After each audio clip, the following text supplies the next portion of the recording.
நான் அந்த டிடிஎஸ் சில விஷயங்கள் நான் பார்த்ததில் வந்து சர்ப்ரைசிங்கான எலமெண்ட் என்னன்னா 2 விதமான சிம்பு ஒருவர், ரெண்டுமே கொலை மாசா இருக்கும். பார்க்கும்போது ரத்தம் தெரியும். சிம்பு தான் இதுக்கு ஆட்டன ஆள் அப்படிங்கிற மாதிரியான ஒரு அந்த டெப்த்து நல்லாவே தெரிஞ்சு. இந்த ஏ சர்டிஃபிகேட்டு 16+லாம் சொல்கிறாங்கல்ல, இதெல்லாம் பிடிஎஸ் பார்த்தாலே வந்துட்டு ஐயா இதெல்லாம் ஸ்ட்ரெயிட்டாக ஏ சர்டிஃபிகேட் தான், இல்லை வேறு எதுவுமே தேவையில்லை அப்படிங்கிற அளவுக்கு இருக்கும். சார், இது ஆக்சுவலாக வட சென்னையோடைய கதைக்களம் தான். இது வந்து சிம்புவுக்காக ஃபஸ்ட்டு வட சென்னை படத்துக்காக சொல்லப்பட்ட ஒரு கதை. இதுக்கு இடையில நடந்த சம்பவம் என்ன அப்படின்னா,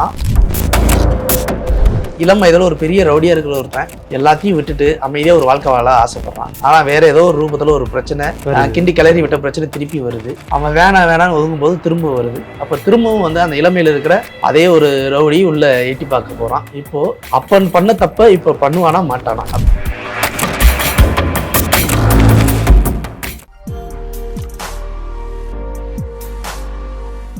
அக்காட் நேயர்களுக்கு வணக்கம். நான் உங்க சுஷீந்திரன். இன்னைக்கு நம்ம கூட இருக்கிற ஸ்பெஷல் கெஸ்ட் உசிலை சிவபாலன் அவர்கள். வணக்கம் சார். வணக்கம் சார். எப்படி இருக்கீங்க? நல்லா இருக்கேன். வெற்றிமாறன் சிலம்பரசன் கூட்டணி ஆல்ரெடி பேச்சுகள் பயங்கரமா பரவலா பேசிட்டு இருந்தோம். பட் இடையில வந்து ஸ்டாப் பண்ணிட்டாங்க, குவிட் பண்ணிட்டாங்க அப்படின்ற மாதிரி செய்தி வந்துட்டு இப்போ ஒரு சின்ன கிளிம்ஸ் மாதிரி விட்டுருக்காங்க சார். எஸ்டிஆரோட கால் மட்டும் காட்டி அப்படியே வடசென்னை சாயல்ல ஒரு சின்ன ஒரு கிளிம்ஸ். என்ன பிளான் பண்றாங்க? வடசென்னையோட யூனிவர்ஸ் தானா இல்லை தனி கதைக்களமா?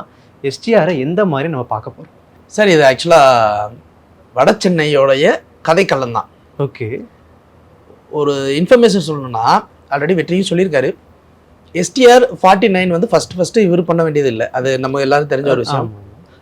அதை பற்றி வேணும், அது விட்டுருவோம். இப்போது நேற்று அது வெற்றிமாறனோட 50வது பிறந்தநாள் தானு சார் ஒன்று ரிலீஸ் பண்ணியிருக்காரு இல்லையா? இது வந்து சிம்புவுக்காக ஃபஸ்ட்டு வட சென்னை படத்துக்காக சொல்லப்பட்ட ஒரு கதை. ஓகே. அவ வடசென்னை ஃபர்ஸ்ட் வந்து தனுஷுக்கு அப்ரோச் பண்ணல, எஸ்டிஆருக்கு தான் போயிருக்கு. எஸ்டிஆருக்கு தான் பண்ணுது. Okay okay. அதுல ராஜன் கேரக்டர் ஒரு கேரக்டர் வந்து தெரியுமா, அமீரோட கேரக்டர். அதுக்கு வந்து வெற்றி சார் வந்து நீங்க வந்து அந்த ராஜன் கேரக்டர் பண்ணீங்கன்னா நல்லா இருக்கும் அப்படின்னு சொல்லி கேட்கும்போது தான் சிம்பு வந்து அந்த படம் நம்ம பண்ணலாம் அப்படின்னு சொல்லிட்டு, அப்புறம் அது அந்த அளவுக்குலாம் எனக்கு மனசுல, நீங்க இப்போ கூட அந்த ஆடியோ லான்ச்ல கூட பேசணும் வந்து பார்த்துக்கலாம். ஸோ அப்படித்தான் அதுக்கப்புறம் வந்து அந்த ப்ரொடக்ஷன் சைடில் ப்ராப்ளம் வந்ததுக்கப்புறம் அந்த கதையை மாற்றி தனுஷ்க்கு பண்ணாங்க. இதுக்கு இடையில நடந்த சம்பவம் என்ன அப்படின்னா, சிம்பு தான் இந்த கதையை பண்ண முடியும் அப்படின்னு வெற்றி ரொம்ப ஸ்ட்ராங்காக நம்பிட்டார். இப்போ தனுஷ் சைட்லேருந்து இந்த படத்தை நான் பண்ணட்டுமா அப்படின்னு கேட்கும்போது, உங்களால் வந்து அது அந்த அளவுக்கு அது ஃபுல்ஃபில்டாக பண்ண முடியாது. ஆனால் எனக்கு வட சென்னை பேக்ட்ராப்பில் ஒரு கேரம் போர்டு வச்சு நடக்கிற ஒரு கதை இருக்குது, அதை வேணால் பண்ணுறேன் அப்படின்போது, இல்லை எனக்கு வட சென்னை மாதிரி வேணும் அப்படின்போது, ஸோ இந்த கேரம் பேக்ட்ராப்பை வச்சு இந்த கதையை வட சென்னை பேக்ட்ராப்பை வச்சு இந்த கதையை எப்படி உள்ள இன்கார்பரேட் பண்ணுறது அப்படிங்கிற ஒரு கதையை தான் அங்கே பண்ணார். நீங்கள் கூட நான் அந்த பிடிஎஸ் சில விஷயங்கள் நான் பார்த்தேன். ஓகே. பார்த்ததில் வந்து சர்ப்ரைசிங்கான எலமெண்ட் என்னென்னா, 2 விதமான சிம்பு ஒருவர். சூப்பர். ஒன்று 2004 அந்த காலகட்டம், இன்னொன்று 2016, 17 காலகட்டம். ஒரு சிம்புவோடைய கெட்டப் எப்படின்னா, வட சென்னையில் தனுஷோடைய ஒரு கெட்டப் இருக்கு தெரியுமா, ஐஸ்வர்யாவோட டாவடிக்கிற கேரக்டர், பங்க் போஸ்ட், அதுதான் நீங்கள் அந்த இதில் பார்க்குற அந்த ஒரு கேரக்டர். ஓகே. இன்னொரு கேரக்டர் எப்படி இருக்கும்னா, அதே தனுஷ் அசுரன் படத்துல ஒரு லுக்கில் இருப்பார் தெரியுமா, அந்த ஒரு லுக்கில் ஒரு கேரக்டர். ரெண்டுமே கொலை மாசா இருக்கும், பார்க்கும்போது ரத்தம் தெரியும். அதாவது இந்த ஏ சர்டிஃபிகேட்டு 16+லாம் சொல்கிறாங்கல்ல, இதெல்லாம் பிடிஎஸ் பார்த்தாலே வந்துட்டு ஐயா இதெல்லாம் ஸ்ட்ரெயிட்டாக ஏ சர்டிஃபிகேட் தான், இல்லை வேறு எதுவுமே தேவையில்லை அப்படிங்கிற அளவுக்கு இருக்கும். ஆனால் அந்த டெப்த்து நல்லாவே தெரிஞ்சு. சிம்பு தான் இதுக்கு ஆட்டன ஆள் அப்படிங்கிற மாதிரியான ஒரு டெப்த்து அதை பார்க்கும்போது நமக்கு தெரிஞ்சு. அந்த பிடிஎஸ் விரைவில் ரிலீஸ் பண்ணுவாங்களா அஃபிஷியலாக? இல்லை, நம்ம கேள்விப்பட்ட வரைக்கும் என்னென்னா, அந்த பிடிஎஸ் ரிலீஸ் பண்ணுவாங்களான்னு தெரியல. பட் அதோடைய டீசர் ப்ரோமோ எல்லாமே வந்து யூடியூப்பில் இல்லாமல் டேரெக்டாக தேட்ரிக்கலாக ரிலீஸ் பண்ணுற ஐடியாவில் இருக்காங்க. ஸோ அதை தேட்ரிக்கலாக அதை ரிலீஸ் பண்ணும்போது இன்னும் கூஸ் பம்ப்ஸாக இருக்கும் அப்படிங்கிற ஒரு ஐடியாவில் தான் அதை அப்படியே வச்சுருக்காங்க. ஸோ தட் அது இதில் வந்து ரிலீஸ் ஆகிறதுக்கு வாய்ப்புகள் ரொம்ப ரொம்ப குறைவு. பேக்ட்ராப் என்னன்னா, இது வந்து வட சென்னை அந்த பேக்ட்ராப் தான். இதுதான் ஒரிஜினலாக சிம்புக்கு அப்போ 12 வருஷத்துக்கு முன்னாடி சொல்லப்பட்ட ஒரு கதைக்களம். ஓகே. ஸோ இதுதான் இப்போ எடுக்கிறாங்க. இதோடைய பேட்டர்னாலும் அதே ஜெயில் கான்செப்ட், மற்ற ஒரு விஷயம். ஃபார் எக்ஸாம்பிள், நீங்களே வந்து ஒரு அப்ராக்சிமேட்டாக ஒரு ஸ்டோரி திங்க் பண்ணிங்களேன். இளம் வயதில் ஒரு பெரிய ரவுடியாக இருக்கிற ஒருத்தன் எல்லாத்தையும் விட்டுட்டு அமைதியாக ஒரு வாழ்க்கை வாழ ஆசைப்படுறான். ஆனால் வேற ஏதோ ஒரு ரூபத்தில் ஒரு பிரச்சனை, கிண்டி கிளறி விட்ட பிரச்சனை திருப்பி வருது. அவன் வேணான்னு ஒதுங்கும்போது திரும்ப வருது. அப்போ திரும்பவும் வந்து அந்த இளமையில் இருக்கிற அதே ஒரு ரவுடி உள்ள எட்டி பார்க்க போகிறான். இப்போது அப்பன் பண்ண தப்ப இப்ப பண்ணுவானா மாட்டானா அப்படிங்கிற ஒரு ஐடியா. ஓகே, கான்செப்டுவலா ஒரு மாதிரியா இருக்கு இல்லையா? இதுதான் அந்த ஒரு லைன். இது எனக்கு தெரிஞ்சு விரைவில் வந்துடும். வெற்றிமாறனோட ஸ்டைல்னா கண்டிப்பா சொல்லவே தேவையில்ல, வேற மாதிரி கொலமாசா இருக்க போகுது. பட் எப்படி இருந்தாலும் எல்சியூ மாதிரி விசியூ வெற்றிமாறன் சினிமாட்டிக் யூனிவர்ஸா இருக்க போகுது. இதுல வந்து தனுஷ் அவர்களும் வந்து டிராவல் பண்ண போறாங்க ஃபியூச்சர்ல அப்படின்ற மாதிரி நிறைய மீம்ஸ்லாம் பார்க்க முடியுது. அப்படி வாய்ப்பு உண்டா, இல்லை வெற்றி அதுக்கு தான் பிளான் போடுறாரா, இல்லாட்டி எஸ்டிஆர் வெற்றிமாறன் கூட்டணி தனி ஸ்டாண்டர்டன் மூவியா இருக்குமா? இல்லை சார், இது ஆக்சுவலாக வந்து அந்த நீங்கள் சொல்கிற அந்த விசியூ டெர்மினாலஜிக்குள்ள எல்லாம் அது வரதுக்கு வாய்ப்பே கிடையாது. என்ன ரீசன் அப்படிங்கிறதையும் சொல்லிடுறேன். இந்த கதையில் இருக்கிற ஏதோ ஒரு சம்பவம் அங்கே ஹைப்பர் லிங்க் ஆகும். ஓகே, அவ்வளோதானே தவிர இது வேற ஒரு பிளாட்ஃபார்ம், இது ஒரு வேற பிளாட்ஃபார்ம். ஏதோ ஒரு இடத்துல அந்த ஒரு கதையை வந்து ஒரு இடத்துல ஹைப்பர் லிங்க் ஆகும், அவ்வளோதான். இப்போ சூப்பர் டீலக்ஸில் ஏதோ ஒரு இடத்துல ஹைப்பர் லிங்க் ஆகுது இல்லையா, அது மாதிரி ஏதோ ஒரு இடத்துல ஒரு சின்னதாக அது ஒரு ஹைப்பர் லிங்க் ஆகும், அவ்வளோதான். மற்றபடி இது ஸ்டாண்ட் அலோன், அது ஸ்டாண்ட் அலோன். ராஜன் வகைரான்ற டைட்டில் தான் வைக்க போகிறதா பேச்சுகள்லாம் முன்னாடி பேசிட்டு இருந்தாங்க. அந்த மாதிரி தான் வருமா? அது ஃபேன்ஸ் மேட் பண்ணுறாங்க சார். ராஜன் வகைரானா திரும்பவும் இப்போ அமீர் சார் தானே நடிக்கணும். ஆமாம், ராஜன் வகைரானா அந்த 20 வயசு பையனா அமீர் சார் தானே நடிக்கணும் இல்லையா? அந்த கேரக்டர் தானே டெவலப் ஆகி இவ்வளோ தூரம் சந்திராங்கிற அந்த ஒரு கேரக்டருக்குள்ள வருது. அப்போ அமீர் சார் தானே அந்த ரோலுக்கு கரெக்டாக ஃபிட்டாக இருப்பாரு. அப்போ எப்படி முடியும்?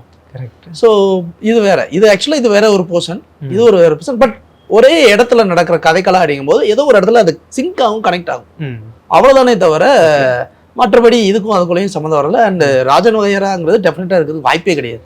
ஓகே, ஒரு பெரிய முதல் பாகம் படம் வந்து பயங்கரமாக ஹிட் ஆகுது.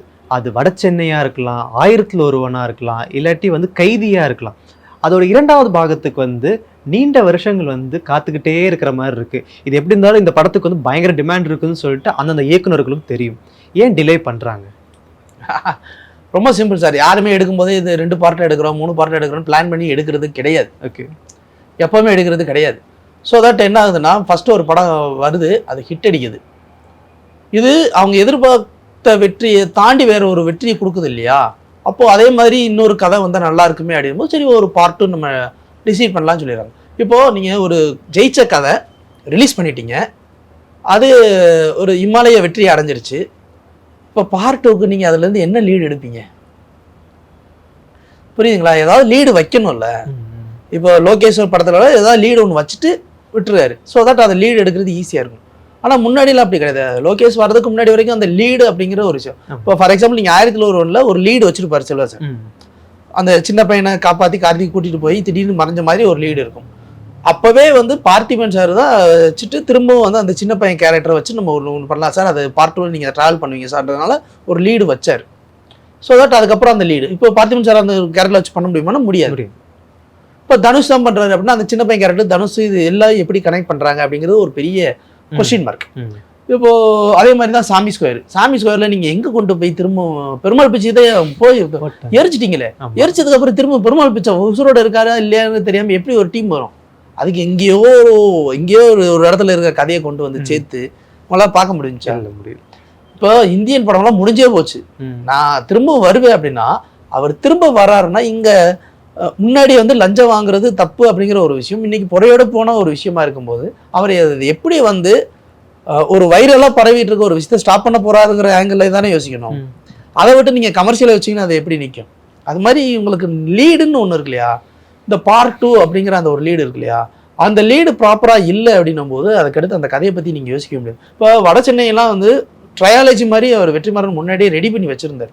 ஓகே பார்ட் 1 ராஜன் வகைரா 1 இந்த போர்ஷன் 1 அப்படின்னு பிளான் பண்ணி வச்சிருந்ததுனால அவருக்கு இது ஈஸி.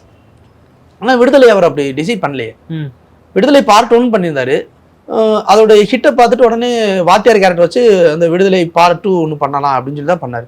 அந்த இடத்துல ஒரு அடி வாங்கச்சு இல்லையா? ஸோ ப்ராப்பர் பிளானிங் இல்லை. இப்போ எஸ்.எஸ். ராஜமௌழி எடுத்துக்கோங்க, அவருடைய பிளானிங் பக்காவாக இருக்கும். ஏன் பாகுபலி சூப்பர் டூப்பர் ஹிட் ஆயிடுச்சுன்னா பாகுபலி பிகினிங், பாகுபலி கன்க்ளூஷன் முடிஞ்சு போச்சு. அவரே RRR அப்படியே எக்ஸ்டெண்ட் பண்ணி எடுத்துருங்க, அது அவ்வளோதான். அதுக்கு மேலே நீங்கள் அந்த கதையை நோண்ட வேண்டிய அவசியமே இல்லை. இப்போ எனக்கு தெரிஞ்ச ஜெயிலர்லேயே வந்து யோசிக்கும் போது எனக்கு ஜெயிலர்ல இவங்க என்ன எடுப்பு வராங்க, பையனை கொலை பண்ணிட்டாரு, அப்பா போயிட்டாரு, கதை முடிஞ்சு போச்சு, தங்க பதக்கம் மாதிரி படமே முடிஞ்சு போச்சு, வில்லனையும் போட்டு தெரியச்சு. இப்போ ஜெயிலர் 2 அவர் என்ன பண்ணுவார்? என்ன லீடு இருக்கு தெரியாதுல்ல. அப்போ அந்த கதை நிற்குமா நிற்காதாங்கிற கன்ஃபியூஷன் வருது இல்லையா? இதுதான் பிரச்சனை. நீங்கள் வந்து ஒரு கதையை அடுத்த பார்ட் எடுக்கிறதுக்கு ஒரு லீடு வேணும்.